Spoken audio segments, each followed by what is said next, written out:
आज आपका यहाँ आना कोई मामूली ये मीटिंग नहीं है, ना मामूली धरना है। आपने आज इतिहास बनाया है। जिस रूप में देश में संविधान की ध्वजा उड़ रही है, लोकतंत्र की हत्या हो रही है और पूरा देश नहीं पूरी दुनिया वाच कर रही है आपको। हिंदुस्तान जहाँ पर महात्मा गांधी के सानिध्य में पंडित जवाहरलाल नेहरू, सरदार वल्लभ भाई पटेल, मौलाना अबुल कलाम आजाद जैसे नेताओं ने और डॉक्टर अम्बेडकर के संविधान ने इस देश को लोकतंत्र दिया, संविधान दिया और 75 साल तक हम लोग इस देश को एक रखे, अखंड रखे। इंदिरा गांधी जी की जान चली गई पर खालिस्तान नहीं बनने दिया। देश एक रहा, अखंड रहा, उनका सीना छल नहीं हो गया। राजीव गांधी जी पूरे उपमहाद्वीप में चाहते थे शांति रहे, वे शहीद हो गए। इतने बड़े त्याग बलिदान आजादी के जंग में भी हुए, आजादी के बाद में भी हुए। आजादी के वक्त में इन लोगों को क्या मालूम है जो आज टीका टिप्पणी करते हैं, मीर जाफिर कहते हैं। मीर जाफिर की तो ये लोग उस बिरादरी के हैं जिन्होंने आजादी जंग के अंदर अपनी उंगली भी नहीं कटाई। मुखबरी की अंग्रेजों की। आज वो अगर सत्ता में आए हैं तो लोकतंत्र किसने दिया देश को? जनता को माई बाप किसने बनाया? ये कांग्रेस ने बनाया, संविधान ने बनाया। ये नहीं भूलना चाहिए प्रधानमंत्री जी को। आज आप प्रधानमंत्री बने हो तो इस कारण बने हो। कुर्बानी हुई, त्याग हुए, बलिदान हुए, तब जाके मुल्क आजाद हुआ। कितने लोग जेलों में बंद रहे, लाठियां खाई, गोलियां खाई अंग्रेजों की। यही आपका इलाहाबाद का आनंद भवन, सवरार भवन मोतीलाल नेहरू के जमाने से ही वहीं पर बैठ के लड़ी गई आजादी की। गांधी जी वहीं रहते थे। उस परिवार का त्याग बलिदान, जो पंडित नेहरू सालों जेल में बंद रहे थे, उनके बारे में जितना कहे उतना कम है। किस प्रकार मेरे पूर्व वक्तों ने कहा, आजादी के वक्त में पहले प्रधानमंत्री बने, उनकी नीतियां, उनकी दूरदृष्टि थी कि आज देश आत्मनिर्भर है। पाकिस्तान की क्या हालात हो रही है आजकल आप सुन रहे होंगे, पढ़ते होंगे। इतना रात दिन का फर्क है इस देश के अंदर। उस परिवार के लोगों ने जो त्याग बलिदान किए वो सबके सामने हैं। उसके नौजवान साथी राहुल गांधी जो संघर्ष कर रहे हैं लगातार, और भारत जोड़ो यात्रा के बाद में यात्रा जहाँ 1 मार्च से थी, पर मैसेज उनका देश भर के हर प्रदेश के हर गांव में, हर घर में गया। मुद्दे क्या थे? महंगाई का मुद्दा था। मुद्दा क्या था? बेरोजगारी का मुद्दा है, भयंकर मुद्दा है, जानते हैं हम लोग। मुद्दा क्या था? देश में प्रेम, भाईचारा, प्यार, मोहब्बत हो, वैसे रहे, हिंसा नहीं हो। और मुद्दा था अमीर और गरीब के बीच में खाई नहीं पड़े। यही मुद्दे थे। वो विपक्षी नेता थे, उन्होंने इस प्रकार से एनडीए गवर्नमेंट को चैलेंज किया कि आप इन मुद्दों पर ध्यान दो। ये मुद्दे उज्ज्वलित करते हैं, पब्लिक को दुखी करते हैं, लोग परेशान हो गए हैं महंगाई, बेरोजगारी सबसे, इस माहौल से। उनके सामने का अवसर था। अब वो चाहते तो इन मुद्दों पर ध्यान दे करके प्रयास करते सुधार करने का। वो तो बात कहीं गई। जब यात्रा निकल रही थी और जिस प्रकार पॉपुलरिटी बढ़ रही थी राहुल गांधी की, तभी उन्होंने षड्यंत्र कर लिया किस प्रकार इस नौजवान को, इस नेता को षड्यंत्र करके किस प्रकार कमजोर करना है। और षड्यंत्र करने का इतिहास रहा हमेशा, आप जानते हैं।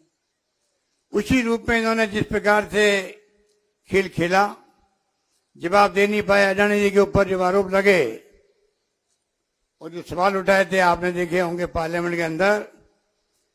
50 साल का मेरे राजनीतिक जीवन में मैंने कभी नहीं देखा कोई मुद्दा आया हो, आरोप लगे हो और नेता उसका जवाब नहीं दे। ये पहला घटना है आजादी के बाद में जिसमें प्रधानमंत्री जी आरोपों का जवाब लेने के बजाय एक नाम तक अडानी जी का नहीं ले रहे।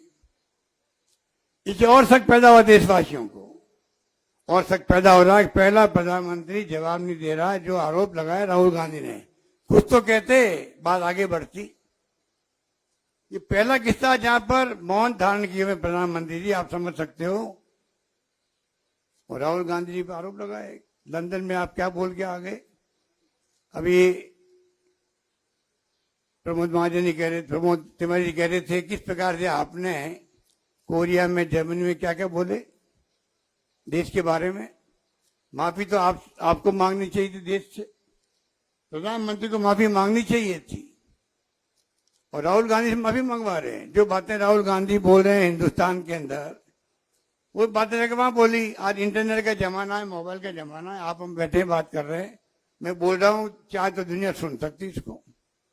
नई बात क्या बोली उन्होंने, पर जिस प्रकार से माहौल बनाने का प्रयास किया गया, और फिर आप देखिए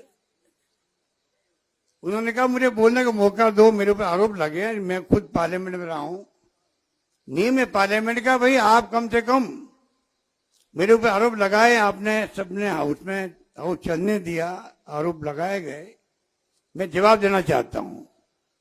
स्पीकर ने परवाह नहीं करी, वो क्या परवाह करेंगे।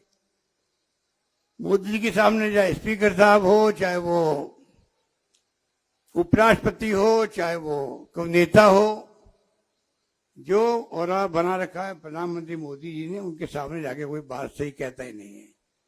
हिम्मत ही नहीं कहने की, साथ नहीं जुटा पा रहे मेंबर पार्लियामेंट हो या केंद्रीय मंत्री हो। इन हालातों में देश चल रहा है, संविधान की धज्जियां उड़ रही देश में। मैं आपको बार बार कह रहा हूं, देश की दिशा में जा रहा है, किस दिशा में जाएगा किसी को नहीं मालूम है। एक अवसर आपके सामने आया है, ये जिसके लिए हम बैठे हुए हैं। आज राहुल गांधी इस देश के लोगों की आवाज बन के आगे आए हैं। कल जो उन्होंने प्रेस कॉन्फ्रेंस की, अगर आप उसको सुन लेंगे यूट्यूब के अंदर, अगर आपने नहीं सुना है तो कृपा करके जाके सुन लीजिए, आपको लाइन मिल जाएगी आगे आने वाले वक्त में हमें किस दिशा में जाना है, क्या करना है, क्या चुनौती हमारे सामने हैं। उन्होंने अपनी बात कह दी, उन्होंने देश के सामने अपना एजेंडा रख दिया है कि मुझे चिंता नहीं कि मैं पार्लियामेंट के अंदर हूं या बाहर रहूं, मुझे देश ने सब कुछ दिया है, प्यार दिया है, मोहब्बत दी है, आशीर्वाद दिया है। मैं चाहूंगा देश में लोकतंत्र की रक्षा के लिए मैं रुकने वाला नहीं हूं, मैं लगातार बोलूंगा, चाहे अडानी जी हो चाहे नरेंद्र मोदी जी हो। उन्होंने हमें एक मैसेज दे दिया है, अब हमारी ड्यूटी बनती है किस प्रकार से हम लोग ड्यूटी को निभाएं, पब्लिक बीच में जाएं। और मुझे खुशी है खड़गे साहब ने और वेणुगोपाल जी जो प्रोग्राम दिए हैं, प्रियंका जी ने, आज पूरे देश के अंदर राज्यों में जगह जगह पर धरने चल रहे हैं, लोगों में उत्साह है, कार्यकर्ताओं में जोर भर दिया राहुल जी ने कल बोल करके। अब हमारी ड्यूटी बनती है किस प्रकार से हम उनकी भावनाओं को देखते हुए आगे बढ़ाएं, और राहुल गांधी की भावना को बढ़ाएंगे तो देश बच पाएगा। राहुल गांधी ने एक मौका दे दिया है देश को भी, देशवासियों को भी, कांग्रेस जनों को भी।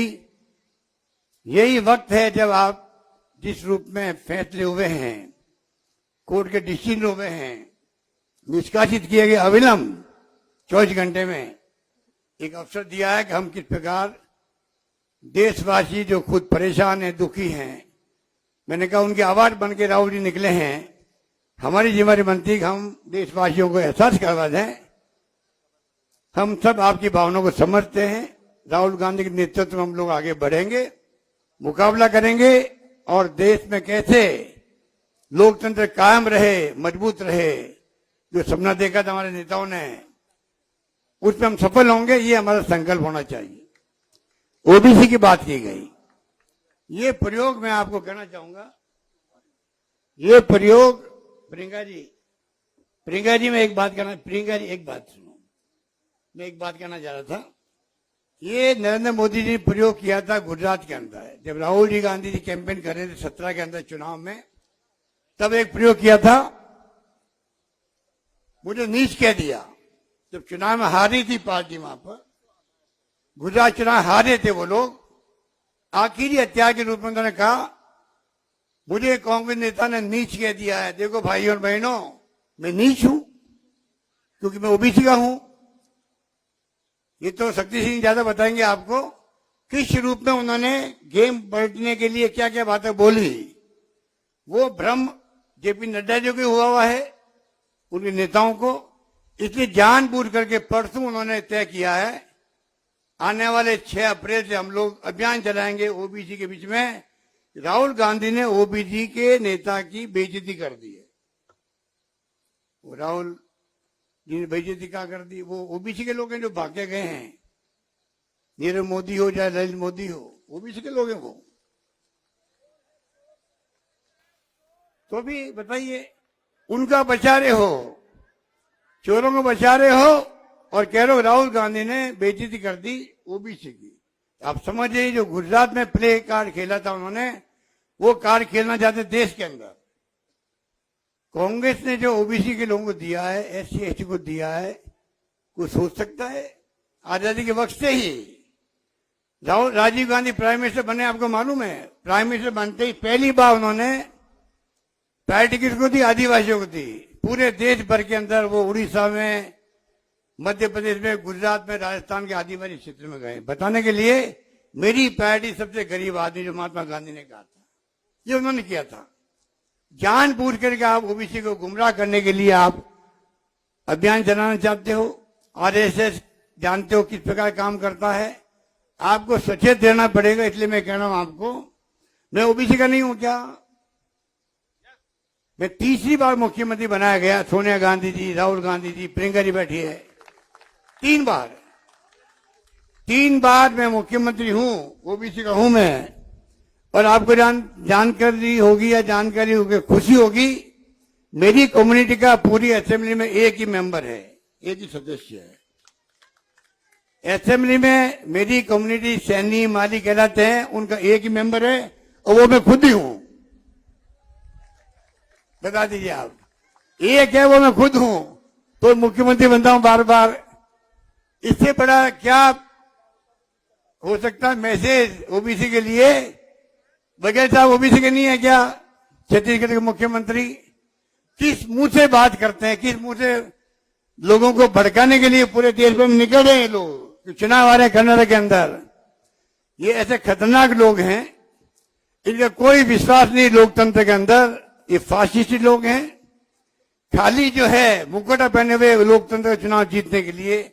ये आपको हमको समझना पड़ेगा, मुकाबला करना पड़ेगा। इसलिए मैंने कहा, आज आपने आके अपना इतिहास बनाया, खुद का ही बनाया है। ऐसी मीटिंगें बार बार नहीं होती है। आज चुनौती है कांग्रेस के सामने, देश के सामने, मुकाबला करें राहुल गांधी जी। इसलिए यहाँ पर धरना दिया गया है महात्मा गांधी की समाधि पर। उसमें हम सबका भाग लेना, आप सबका, हम सबका भाग लेना, अपना आप में एक इतिहास बनाना होता है। मैं आपको ये आह्वान करना चाहूंगा और आपके माध्यम से सभी लोगों को, देशवासियों को भी, इस खतरे को नहीं पहचाना तो बाद में कुछ नहीं होगा, कुछ भी नहीं होगा। ये मौका है सबक सिखाने का।